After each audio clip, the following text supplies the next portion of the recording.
गुरु द्रोण और पांचाल नरेश द्रुपद की मित्रता और शत्रुता की कथा महाभारत काल में एक महत्वपूर्ण घटना के रूप में देखी जाती है। ये तो हम सब जानते हैं कि गुरु द्रोण पांडवों और कौरवों के गुरु थे, जिन्होंने उन्हें शिक्षा दी और वे बाद में गुरु द्रोणाचार्य के नाम से विख्यात हुए। वहीं दूसरी ओर पांडवों की पत्नी द्रौपदी के पिता द्रुपद पांचाल नरेश थे। तो गुरु द्रोणाचार्य और द्रुपद, इन दोनों में पहले बहुत मित्रता थी, लेकिन बाद में ये शत्रुता में कैसे परिवर्तित हुई और महाभारत के युद्ध में इस शत्रुता का क्या प्रभाव पड़ा, ये कथा सुनते हैं।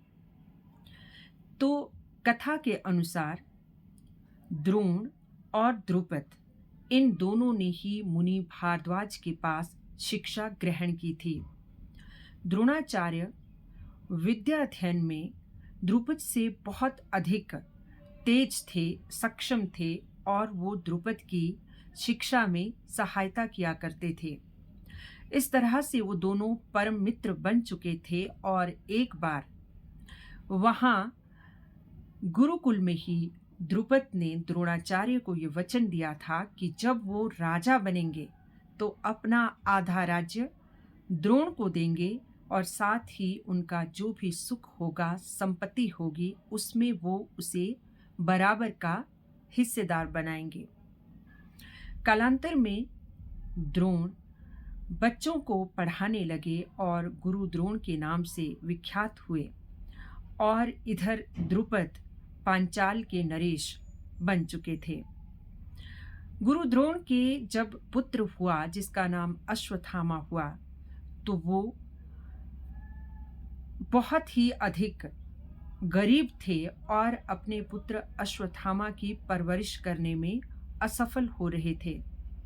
तो उन्हें बचपन के मित्र द्रुपद की याद आती है और वो पांचाल पहुंचते हैं अपने मित्र द्रुपद से उन्हें अपना दिया हुआ वचन याद दिलाने के लिए। तो जब वो द्रुपद के राज दरबार में पहुंचते हैं और अपनी बचपन की मित्रता और द्रुपद का दिया हुआ वचन याद दिलाते हैं, तो द्रुपद उनका भरी सभा में बहुत अपमान करते हैं और सभा से बाहर उन्हें निकाल देते हैं कि मित्रता बराबर वालों में होती है, मेरी और तुम्हारी कैसी मित्रता, वो तो कोई बचपन का खेल रहा होगा। गुरु द्रोण पांचाल के राज दरबार से भारी अपमान सहते हुए वापस आए। बाद में वो पांडवों और कौरवों के गुरु बने, उन्हें शिक्षा दी और द्रोणाचार्य के नाम से विख्यात हुए। गुरु द्रोणाचार्य के मन में अपने बचपन के मित्र के प्रति अब शत्रुता का भाव जाग चुका था, क्योंकि द्रुपद ने उनका न केवल अपमान किया, उन्हें पहचानने से इनकार किया और अपमानित करके भरी सभा से निष्कासित भी किया। तो इसके लिए, इस बदले को लेने के लिए उन्होंने पांडवों और कौरवों से कहा।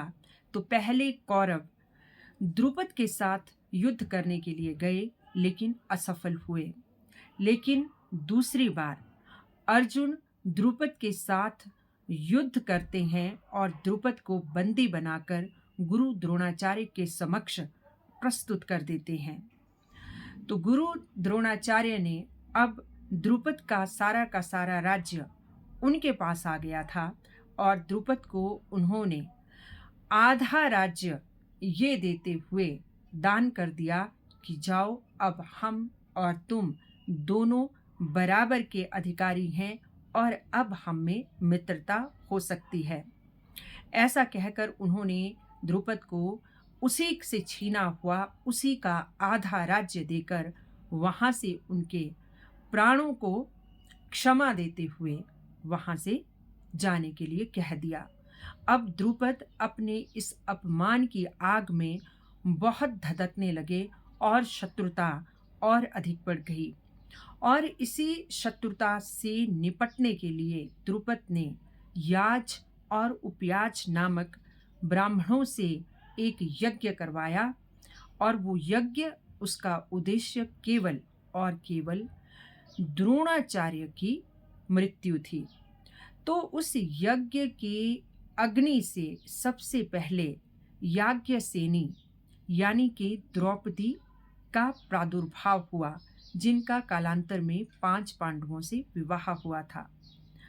लेकिन उसके बाद, द्रौपदी के बाद, वहां से धृष्टद्युम्न का प्रादुर्भाव हुआ, जो द्रुपद के पुत्र थे और द्रौपदी के भाई थे।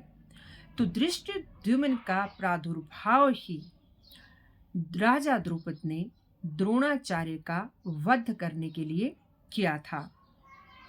और ये सब भी जानते हैं कि जब महाभारत का युद्ध हुआ तो पांडवों की ओर से उनकी सेना के सेनापति धृष्टद्युम्न ही थे, और वो धृष्टद्युम्न ही थे जिन्होंने गुरु द्रोणाचार्य का वध किया, और उस वध का बदला लेने के लिए बाद में द्रोणाचार्य के पुत्र अश्वत्थामा ने धृष्टद्युम्न का वध कर दिया था।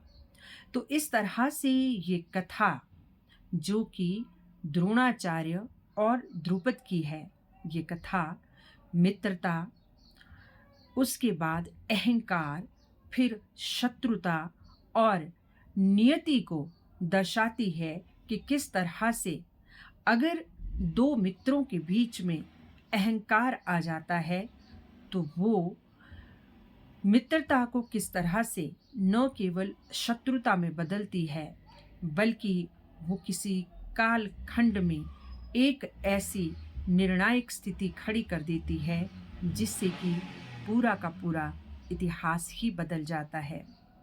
राधे राधे।